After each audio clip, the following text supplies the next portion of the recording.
Hello guys, welcome to Game Jones. I am Tiberius Jonez, and today we are going to talk about screen capture and recording software. And the reason I'm doing this is because I am trying to take my YouTube game to the next level, and I'm sure many of you are trying to do the same thing. And so this is a subject that is important if that's what you're going to do. And so I just ordered a new webcam and a mic that's going to come next week, and so software is the next logical step that I need to really have accomplished and figured out before that stuff arrives, hopefully. So I spent the last 24 hours researching, reading about what other YouTubers that are successful are using for software, and I've looked at several different options, and I'm here to tell you about what I think I have found is, at least for a while, going to be what I'm going to try to use, and that is Open Broadcaster software. Now, Open Broadcaster software you can download for free. This is the interface here.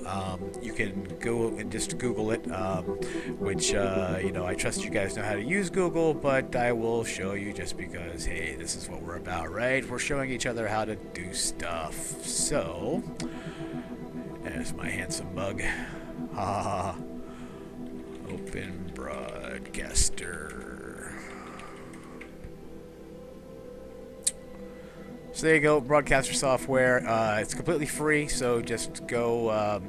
You can do multi-platform, choose that, get the latest release, blah blah blah blah. You gotta check on the yes, I understand the license agreement, blah blah blah blah. Pick your flavor, download it. Once you download it and you open it, you are going to get this here. Now, when you open this, you're not going to see any of this. Obviously, it's just going to be a blank window, and I will go ahead and run through the settings with you real quick. Now, the settings took me a few minutes to figure out on my own because it doesn't come with any directions out of the box. There may be, if you go into the help menu, I don't know. I just went ahead and stumbled around until I figured it out. And even with that, it didn't take very long, so I think that's a good indication of good software. If you can kind of get into the menus and just figure it out on your own, then to me, that's always a good sign. So I was able to accomplish that with only a couple of fumbles along the way, which I will share with you in just a moment. So when you come in initially, the things that you have to set up are these. Come into settings, general tab. There's nothing here to change. This stays with the defaults. In encoding, you are probably going to want to come in here, and this use CBR is going to be checked, and this quality balance will be set by default to the number 8. Now, if you are okay with 8, that's probably going to be fine for most people. 8 is the quality setting here. I took it to 9 just because I have a strong CPU and graphics card, so why not go for a little higher quality is always my feeling. The more quality you can get and it still run well, that's what you want to do. And you can kind of play with these settings, try it out, see what your result is, and if you can step it up to a higher quality. Really, I mean, you want to go with the best quality you can, and whatever suits your needs, basically. For max bit rate, this is going to be set by default at 1000. 5000 is going to be fine for many people. Again, I went with 10,000 because I'm going for quality. For buffer size, this helps with your read ahead, and so as you can see here, I mean, what I like is if you hover over these boxes, it tells you what each of them does, and basically this is going to help with your frame rates, especially in high motion scenes, which is what it's telling you there. So by default, if you're not sure what to set it to, at least set it to the equal amount of your bit rate. So if you're going to set this to 10,000, then you want to have this set to at least 10,000. I went ahead and set it to 15,000 just to give myself a little extra room for my CPU to be able to do what it needs to do. I'm running an AMD FX 8350 8-core processor, so that's a really good multitasking processor. So for me, my buffer size, I think I can do that and get away with it, and I'm not going to have any issues. Depending on what you have, you may or may not have issues. So again, play around with it and see what you like. Bit rate by default is 192. I put it up to 320 because, again, I want quality. For broadcast settings, you are going to want to change these settings to the default menu, or default folder rather, that you want to output to. For the replay buffer, I just set it as the same as my output folder for my actual videos. Just seemed like the simplest thing to do. File output is going to be dependent on what you're doing. Today we are doing just a hard copy video. I'm not live streaming. Those are your options. You can either be doing a live stream or a file output. Today we're doing a file output because I'm going to get an actual video, I'm going to edit it, and then I'm going to upload it to YouTube. most of you are going to be doing that as well. If you have a Twitch stream or something like that, then you're going to choose live stream, obviously. Pretty self-explanatory. The other thing is these boxes here, they default to the file type of .flv. For YouTube, my understanding is you're going to want to use MP4 because that's the default file format for YouTube anyway. Plus, I like MP4s in general, so I switched this to MP4. I'm assuming you're going to want to do the same. For video settings, and by the way, if this is confusing you, I'm hitting no on all these because I've already changed all my settings and I don't want to be changing what I've already done here. So for video, you have to choose your default video card. For me, it's my R9. I would suggest that you go with your base resolution of your monitor. Mine is by default 1360 by 768. I have a 720p Vizio TV that I run for my monitor, and so this is the default resolution. Then for the actual what you're outputting, you can downscale that from there if you want. I'm going to go ahead and go with the native because, again, I want to be at least 720p, and that's my default anyway, so it's going to run really well. So I'm going with the default. Again, choose whatever you like. Frames per second, however, is going to be an important setting that you want to be aware of. For most things, 30 frames is going to be more than sufficient. However, if you are going to be doing anything with slow motion capturing or slow motion effects in your video, then make sure that you do pick 60 frames because otherwise slow motion effects are not going to look right when you go to edit them. So that's something to definitely be aware of for frames per second. For audio, make sure that you select the correct output devices, otherwise you're not going to hear audio. So for me, my default audio is speakers out, and then my microphone that I'm using is my headset, which is this here. So make sure you do choose those, otherwise everything else here, again, these are the defaults. I didn't change any of these. You can go ahead and customize all your hotkeys for starting and stopping streams, starting and stopping recording, buffer, so forth and so on. Also for your mic that you're recording in during your recording, I'm not going to use push to talk because I've got enough stuff going on with my hands and my controller and everything that I don't want to have to worry about push to talk. However, you know, like when menus are loading or like if the game is loading, I don't want to have you guys listening to my breathing because oh, that's just oh so sexy. Yeah, I'm sure you want to hear that. So I do want to be able to mute the mic, and so I did at least set that one. Go ahead and set these however you would like. Advanced menu. The only thing I changed here was initially when I came in and ran an initial test, as I was trying to figure out if everything was working, I was having a lot of, well, not a lot, but I was having some dropped frames in the game, and it wasn't bad by any means, but I just wanted to see if changing this processor priority class from normal to above normal would help that situation, and so I'm curious to see as we get in here into the game if that makes any difference. So again, these are all settings that you can play with and see what works for you. Everything else here I left the same. These are all the default settings. CPU preset very fast. This at high for encoding. All this stuff is as it was when I came in. Quick sync encoder, didn't touch any of this stuff. Same for microphone. This is all the default settings, and based on what I'm seeing here for my levels, it looks good. It's not bouncing off the top, so this should be sounding good and shouldn't be distorting or anything like that. I'm assuming as long as I don't yell into the mic, it's going to be fine. So the key thing is once you record to listen to your video, obviously, make sure that you are clear over whatever game audio is happening. My biggest thing I know with past recording software has been that most of the time the game audio is super loud, and you usually have to go into the games menus and crank the game audio way down. So well, I'm curious to see if that's the case here. So that's all the settings for that. Now the other thing that took me a minute to figure out, and this is a little confusing, is how you actually get this going. Because when you come in after you do that, this is going to be just a black screen here. You're not going to see any of this stuff, and these boxes here will also be empty. So to get this going, you have to start out by selecting a scene and then the sources for that scene. So when you come in, if you're selecting a new scene, you would right click in here, hit add scene. You can name your scene whatever you want to do. For mine, I picked, you know, these choices here, but we'll just say that I'm going to go with scene 2. Then you have to choose a source. So now you see for this particular preset that we've just picked, there's no source selected, so we're back to the black screen. So for my first source, I'm going to choose monitor capture, which is the entire monitor. So monitor capture is essentially everything that I am clicking on. So basically, this should capture anything that I am mousing over. So whatever my mouse sees, essentially, this is going to record. So theoretically, my understanding was that wherever my mouse goes, this is where this is going to record. So that's that. And then for window capture, this is a trick that I found out was, well, actually, let me back up. So the next thing is when you want to add your game to do the game capture, you do game capture. You can name this whatever the game is that you're playing, which I did. In these, I have them named as AC Unity for today. But you can name it whatever you want, and then you're going to come into this menu, and this drop down here will be blank because you've just started this software and you haven't started a game yet, so there's nothing in here that this is detecting at this point. So when you come in, you're going to choose the source of your game that you want to do. You'll have to Alt-Tab out of here, go start your game. Once the game's fired up, then Alt-Tab back into here, hit the refresh button, and then you'll see your game's exe here. It automatically detects it. Once it does, you can get and hit the OK button. If you want to change any of these settings, you can. I haven't changed any of these. These are still at the default that they were. And then when you Alt-Tab back into here, or once you hit OK rather, it will then show the game in here. So as you can see, it's now showing the game.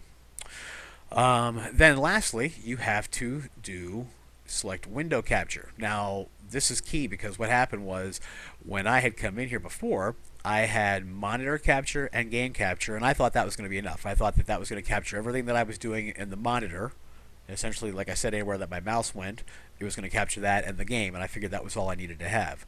Well, what happened was when I started the video the first time, I'm sitting there and I'm talking to you guys, and I'm in the game, and everything's going fine as far as I can tell, because as I was playing, what I was seeing while I was recording was, hey, I'm in the game, I'm talking to you, I Alt-Tab out to the desktop, everything's functioning as far as I can tell, and everything looks fine. I go back into the game, and again, everything seems normal to me. Well, when I stopped the video and I came in and I checked out what actually happened in the video, what it recorded was basically just the game. So it was recording my audio the whole time, and I heard myself talking and it's describing to you guys how I'm in the desktop talking about these settings, but you wouldn't have seen any of it. All you would have seen was the screen of the game, the pause menu. And so I was like, okay, what the hell. So it took me a minute to realize that you have to have all three of these windows selected. So you do have to choose window capture, and then basically I didn't even choose what this was. I just left it for this, and then I don't know if you have to choose capture layered windows. Let's see what this says actually. Capture skinned or transparent custom.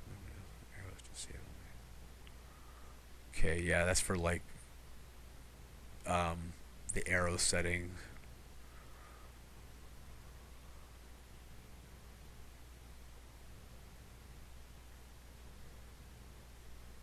Okay, so if you have a problem capturing a specific window, you may want to click this to make sure that it captures whatever window that you're trying to get into. Compatibility mode. It's not telling me what that does, so I'm not sure. But anyway, once I came in and I had enabled window capture and I tried it again, then everything functioned the way it was supposed to. So then I was able to come in, talk to you in the game, talk in the desktop, and any window in between, and it was capturing everything, and the resultant video also showed everything. So I was like, hey, I figured it out. So make sure that when you are doing a video where you want to be able to show multiple sources, the desktop, the game, and the window, that you have all three of these selected: window, game, and monitor. Hugely important. So now once you have this, you can, I'm not going to stop the recording obviously because I'm talking to you, but before you start the recording, this preview stream is going to be a live button just like this, and you can click preview stream and it will show you what your recording would look like. So you can test to make sure that this is all working, and had I known that the first time about that problem, I could have been in here looking at preview and been tabbing out, and the screen, this window here, would have kept changing had I been paying attention. So yeah, I didn't know that at the time though. So anyway, because as you can see in here, here's my actual window that's recording with the recording. As I Alt-Tab out, if you watch this window down here, this is what I'm actually seeing in the recording window. As I move around, it's changing appropriately to each screen, so I now know that this is working the way it's supposed to. So there you go. So those are all the settings that you have to be aware of. Then just go ahead and hit whatever your default button is or that you set for recording, and go ahead and start recording and you're on the way. So now what I want to look at is how is the performance. Now the reason I chose this to look at this software in the first place was I was looking for a few key factors for what I was looking for. Ease of use was a big one. Again, I was able to come in here, kind of stumble around into the menus and figure out what I had to do. So that to me shows that the ease of use is favorable for this. Second thing was CPU footprint. I'm sure many of you are familiar with Fraps. Fraps is a hugely popular video capture software that has a huge CPU footprint, and what happens is when you go to record stuff like this and then you enable Fraps, it just kills your game performance, especially on a game like this. You know, Assassin's Creed Unity is a hugely demanding CPU and graphics hog anyway. Then you add something like Fraps on top of it and it just suddenly it runs like crap. So I mean, do you really want to have that happening during your game? Probably not. So as you can see, you know, it is what it is. So you're a dead man. So what I'm looking for here is in the game, am I having a lot of dropped frames? When I check out the output video, how does my audio sound? So the mic over the ambient game sounds, the music. I want to go find a crowded place so that I can hear a little bit louder area of the game and make sure that my mic does sound the way it's supposed to be. Again, in the past when I've tried other software for this, I've always had to really crank down the game audio to get it to work right. Now I know, because I have already tested this before I came in, that the audio on this is actually really good, and I did not have to turn down the game audio, so I was very happy to see that. With default settings the way they were, I came in and the audio sounded really good, so I was very happy with that. And this is with just my headset microphone, so I'll be curious to see what it sounds like when I get my new mic next week for doing videos then. Oh, get it! See how you do without your face. No, don't I see your side of it now? Bad guys. Kill the bad guys. I like saving people. So what I'm feeling, just to give you an idea, is as far as input, I don't feel much lag, so it doesn't seem to be affecting the performance of the game at this point. At least not bad. A little bit of dropped frames, so I'm having a little bit of impact as far as frames per second, but nothing bad. And I mean, this game doesn't run all that great anyway, and you know, again, it's a huge CPU hog, and we are capturing from 3 different sources as well. So playing this game, plus the software is capturing from window, from the entire desktop, and from the game all at the same time. So that's a lot of stuff going on, and this is still running pretty darn well. And just so you know, I have the game, all the settings and the graphics here are maxed out. So we're playing this at maximum quality settings across the board. So, you know, go big or stay home, right? So there you go. So far this seems really good. So what else to say about this? Installation was a breeze. Figuring out the couple little problems I had wasn't too hard. Everything else seems really good. So I am definitely going to keep trying this out for a couple of days with a couple other videos, a couple other programs, and see if I have any other issues.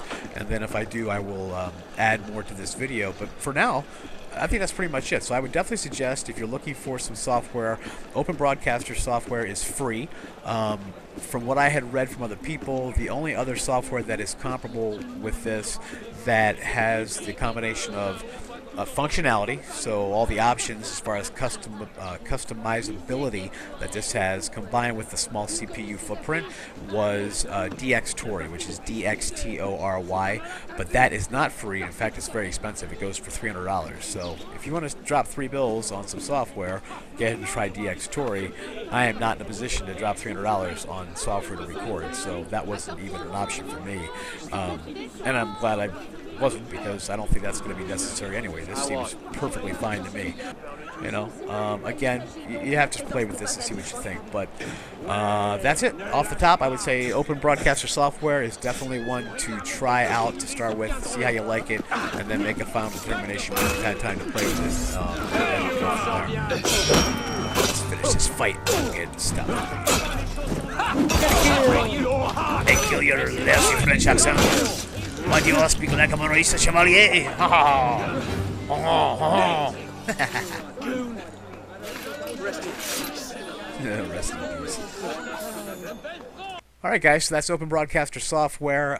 Now, what I would say at this point is, really like the software, and you know, once my camera comes, the Logitech C920, and the microphone, which is the Blue Snowball Ice version that we ordered.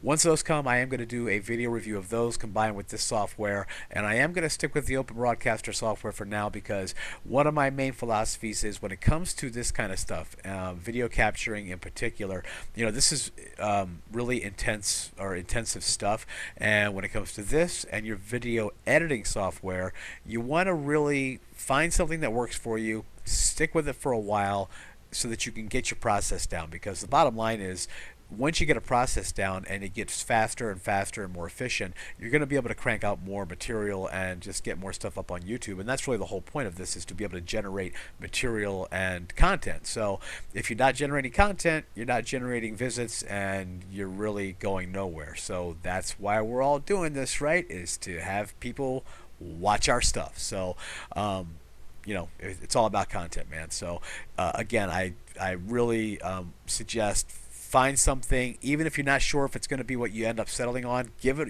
a good test run. Give it some time, see if it really is going to work for you. Now, I mean, if you try something and right away you know, God, this is shit, obviously, then move on to the next thing. But, you know, this looks really promising, so I'm going to give this a full run, try it for probably, you know, the next at least 2 weeks.